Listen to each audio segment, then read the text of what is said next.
પૂરતી સમજણ સાથે બટાકા અને ખજૂર આપણને ડાયાબિટીસ હોય તો એ કેવી રીતે ખાઈ શકાય એની તમને માહિતી આપી હતી. તમે દોસ્તો આપણી ચેનલ ઉપર નવા હો અને માહિતી તમારી જોઈતી હોય તો આપણે એ બંને વિડીયો આપણી ચેનલ ઉપર ઉપલબ્ધ છે. આપણે ચેનલ પેજ ઉપર જઈને જોઈ શકો છો, અથવા આપણા ડિસ્ક્રિપ્શન બોક્સમાં હું એની લિંક મૂકી દઈશ તો તમે ત્યાંથી જોઈ લેજો. હવે દોસ્તો તમને ગળ્યું ખાવાનું મેં ગયા 2 વિડીયોમાં શીખવાડ્યું, પરંતુ એ સાથે મેં તમને કહેલું કે આપણે જ્યારે એ વસ્તુ ખાઈએ બટાકા કે ખજૂર ત્યારે આપણે એનો પોર્શન કંટ્રોલ કરવો જોઈએ, એની સાથે શું ખાઈએ છીએ એ વિચારવું જોઈએ.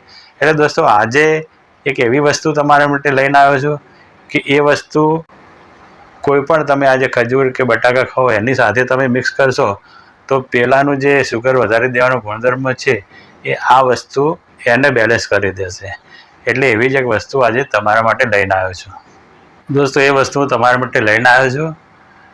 હવે એ વસ્તુ એવી છે કે તમે તમારામાંથી અમુક તો જોશે ને એટલે એમનું મોઢું કડવું થઈ જશે અને કે આવું શું ખાય એવું થઈ જશે. તો દોસ્તો એ વસ્તુ શું હશે તમે ગેસ કરો. જ્યાં દોસ્તો એ વસ્તુ છે કારેલા. હું તમારા માટે લઈને આવ્યો છું કારેલા.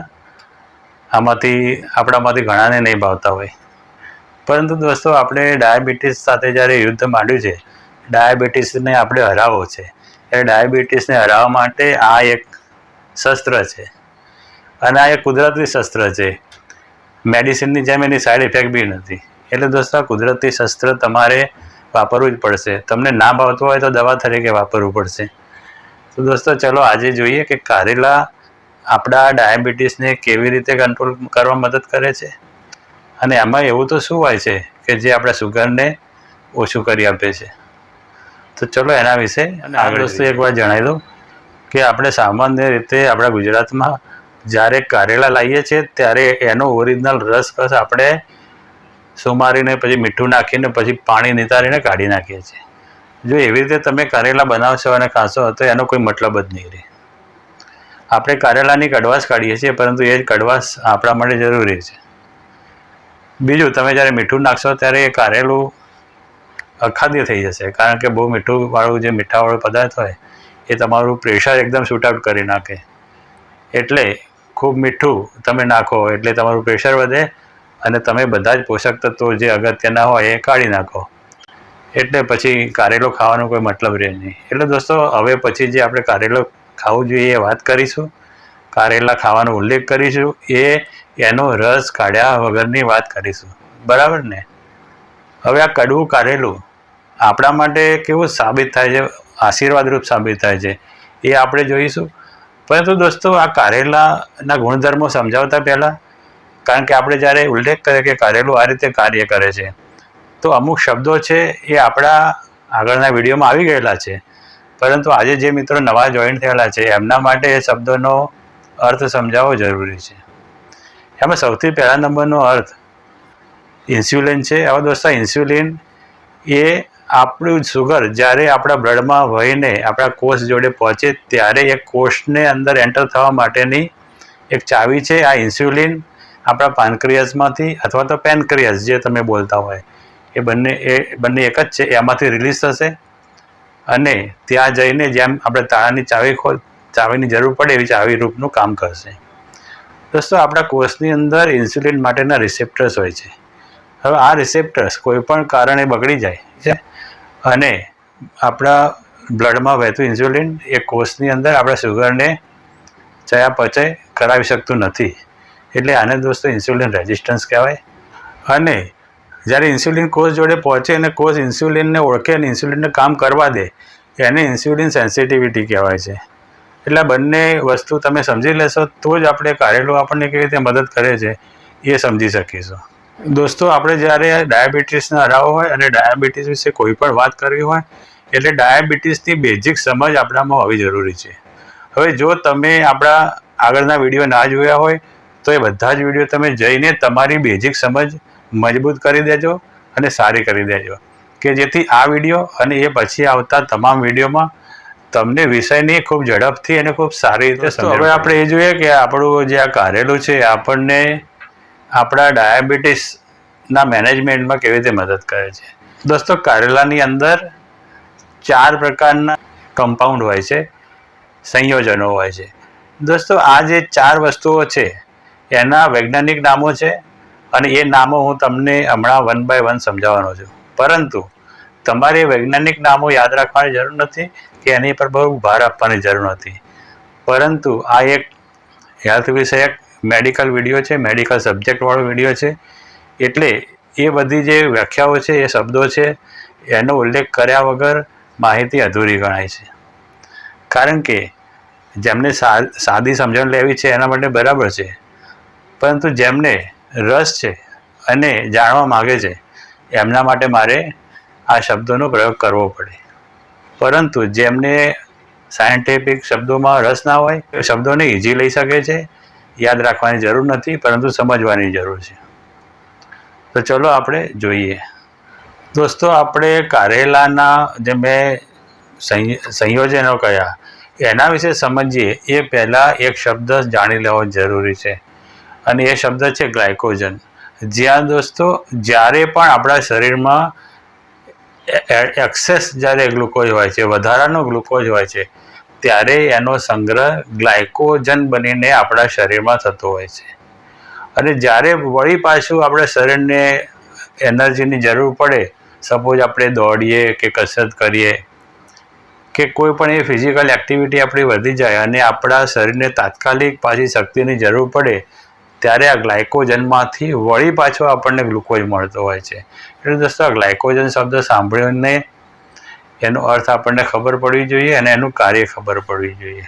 એટલે દોસ્તો આ જે ગ્લાયકોજન છે એ એક જાતનું શક્તિની બેંક છે આપણા શરીરમાં. જેમ આપણા પાસે વધારાના પૈસા ભેગા થયા હોય તો આપણે બેંકમાં જમા કરાવીએ અને જ્યારે પણ આપણને વળી પાછા પૈસા વાપરવાની જરૂર પડે, કોઈ મુશ્કેલી આવે, ત્યારે એ પૈસા આપણે બેંકમાંથી પાછા વાપરવામાં લઈએ. એટલે કે આ ગ્લાયકોજન છે એ એક પ્રકારની આપણી તાકાતની બેંક છે અને આપણા શરીરને જ્યારે જરૂર પડે છે ત્યારે બેંકમાંથી શક્તિ વાપરવામાં આવે છે. ગ્લાયકોજનમાંથી ગ્લુકોઝ બનીને આપણને તરત પાછી શક્તિ મળતી હોય છે. એટલે આ ગ્લાયકોજનનો કોન્સેપ્ટ ક્લિયર કરવાની જરૂર હતી. હવે આપણે આગળ જોઈએ.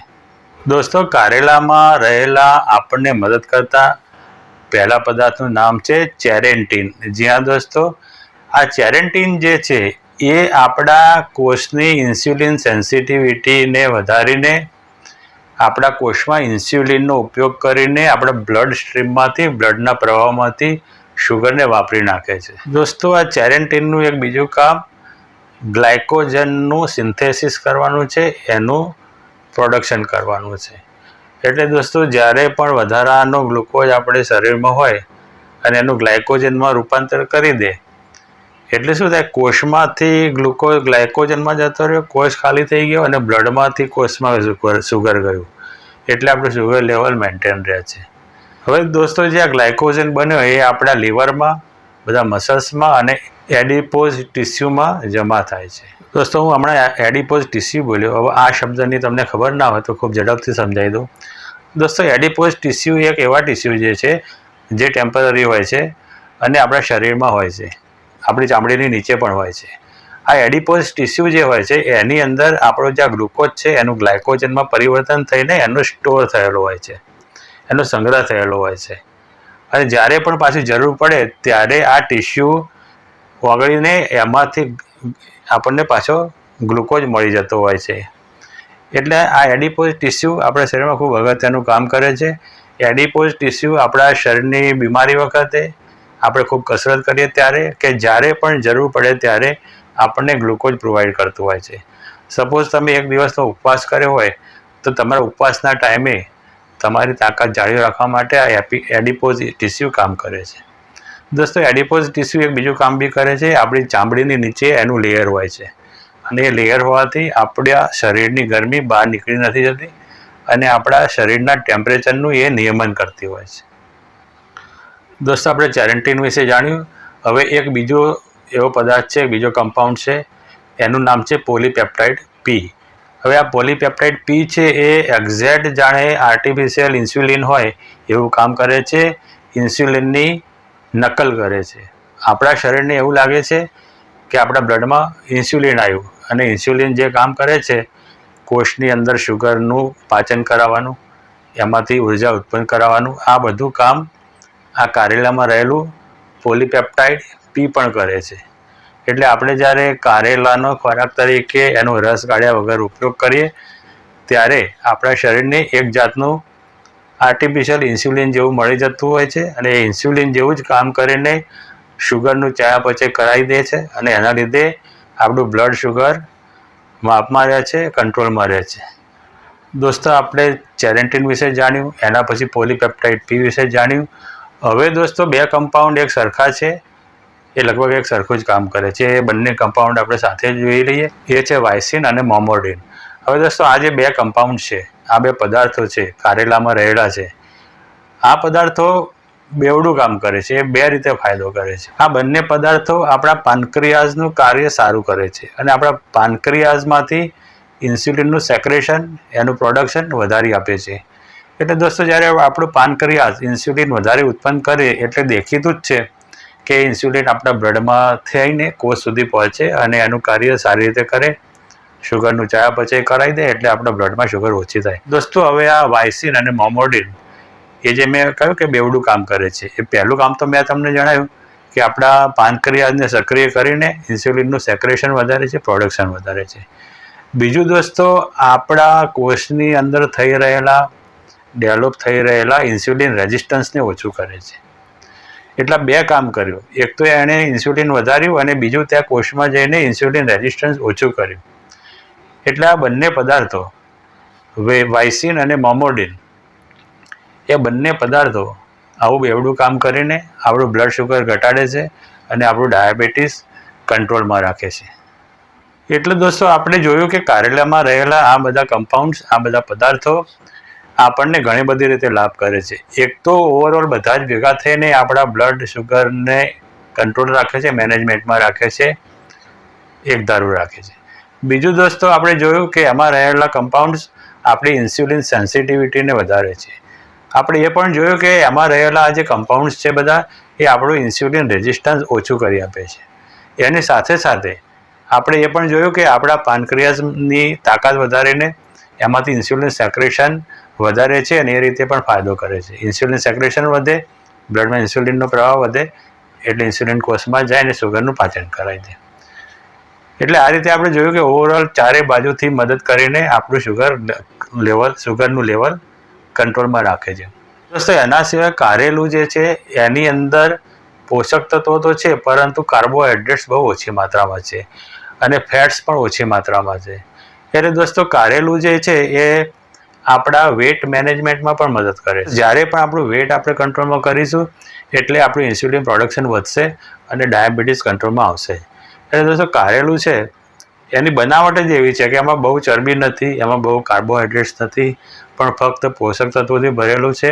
એની અંદર રેશા હોય છે, ફાઇબર હોય છે.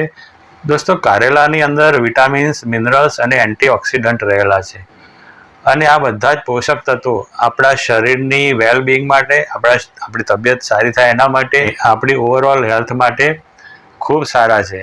એટલે દોસ્તો, કારેલું એ આપણા માટે વરદાન સ્વરૂપ છે. કારેલું આપણા શુગરને તો મેનેજમેન્ટ કરી આપે જ છે, સાથે સાથે આપણી બાકીની જે હેલ્થ છે, બાકીની જે શરીરની તાકાત છે, એમાં ન્યુટ્રિશન્સ વેલ્યુ દ્વારા શરીરને પોષણ પણ આપે છે. એટલે કારેલું એ આપણા માટે ખૂબ અમૃત સમાન છે. અને હા, એક બીજું, કારેલામાં આપણને ગુજરાતીઓ જ્યારે કારેલું બનાવીએ ને એટલે ગોળ નાખવાની ટેવ છે. ગોળ નથી નાખવાનો. ડાયાબિટીસને કંટ્રોલમાં કરવું હોય અથવા ડાયાબિટીસ આવી જ નહીં એવું કરવું હોય તો ગોળ નથી નાખવાનો. એટલે બે શરતો છે કારેલું ખાવાની. એક તો એમાંથી રસ નથી કાઢી નાખવાનો, બીજું એમાં ગોળ નથી નાખવાનો. હવે દોસ્તો, કારેલાનો ઉપયોગ આપણે કેવી રીતે કરી શકીએ? તો આપણે સૌથી સામાન્યમાં સામાન્ય એક જ ઉપાય છે કે આપણે એનું શાક બનાવીને કન્ઝ્યુમ કરીએ, આપણે ડાયટમાં રાખીએ તો આપણને કારેલું એમ જ કોઈ પ્રયત્ન કર્યા વગર મળી જાય. એક બીજો રસ્તો એ છે કે એનો રસ કાઢીને પીવાય. દોસ્તો, એક ત્રીજો ઉપાય બી છે. તમે જ્યારે કારેલાની સિઝન હોય અને તમારી પાસે સારા કારેલા આવ્યા હોય તો એના ઝીણા ઝીણા ટુકડા કરીને ઓવનમાં એને સૂકવી દો અને પછી ગ્રાઇન્ડરમાં એનો પાવડર બનાવી દો. તે પાવડર તમને પછી જ્યારે સિઝન નહીં હોય, કારેલા નહીં મળે ત્યારે પણ કામમાં આવશે અને શાક બનાવવાની કે રસ કાઢવાની એ વખતે તમારે કોઈ માથાકૂટ કરવી નહીં પડે. સિમ્પલ તમે પાણીમાં ઓગાળીને પી શકો અથવા પાકીને પાણી પી શકો. એટલે દોસ્તો કારેલાનો આ રીતે વિવિધ પ્રકારે ઉપયોગ કરી. તો જો તમે ત્યાંથી પણ મને જોઈન કરશો, આપણા હેલ્થ કેમ્પને જોઈન કરશો, તો આપણી કનેક્ટિવિટી વધશે, આપણી કોમ્યુનિટી મજબૂત થશે. દોસ્તો જો તમે મને થેન્ક યુ કહેવા માગતા હોય, થેન્ક્સ કહેવા માગતા હોય, તો થેન્ક્સનું બટન નીચે આપેલું છે, ત્યાંથી થેન્ક્સનું બટન દબાવીને તમે મને થેન્ક્સ કહી શકો છો. થેન્ક્સનું બટન દબાવવાથી યુટ્યુબમાં એક ફીચર છે કે એમાં અમુક એમાઉન્ટ આવશે, તો એ એમાઉન્ટ તમે મને કેટલી મોકલવા માગો છો એ નક્કી કરીને તમે મોકલી શકો છો. દોસ્તો આ એક ગ્રેટિટ્યૂડ આપવાનું, અહોભાવ વ્યક્ત કરવાનું અને લાગણી વ્યક્ત કરવાનું માધ્યમ છે જે થેન્ક્સ ગિવિંગ બટન છે.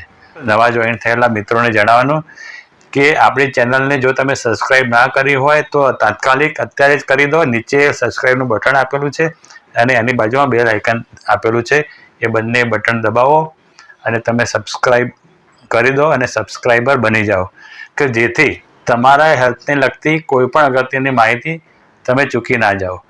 અને આપણે નવો વિડીયો જ્યારે પ્રસારિત થાય ત્યારે એની માહિતી તમને તરત જ મળે અને તરત જ માહિતી મળવાથી તમે એ વિડીયોને જોઈને તમારું નોલેજ મજબૂત કરી શકો.